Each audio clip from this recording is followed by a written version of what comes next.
Y bò y hói tà hồ bảo dung Dĩa bẹ phê chìa Thiên hùng tôm cổ yê Với tiêu dung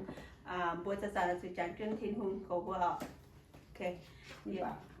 Thiên hùng tôm cổ yê Với tao chiều Chiều nhé mai hai tiếng lại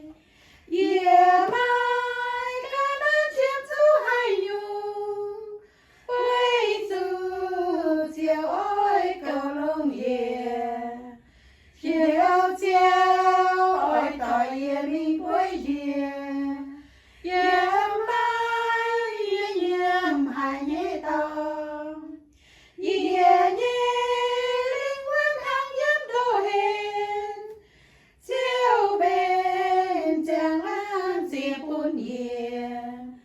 Chiều chiều thêm yeah nhé quân phinh tài Hai tháng yeah mai ôi ngoan hoa Chiều khen yeah giang hò biết nhẹ chào Kinh hò thái chiều nhẹ mênh hồ Hai tháng yeah thảo tài vừa năm hòm Mai cam chia thìn hùng sao yếm Yeah yeah đang ngáo ôn yeah yeah yeah Chiều yeah khó liên dìa chân yeah Chiều chiều thình bên nhàn hộp lấy hàng Yếm chân nguyên quang nhẹ giám nhiên Xeo lông yêu yết chân yếm gong Xeo nhẹ nhớ quang danh yên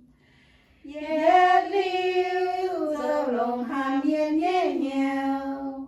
Yết lưu ôi chia trên yếm mình Ta kinh yếm chân chiều nhé sinh tin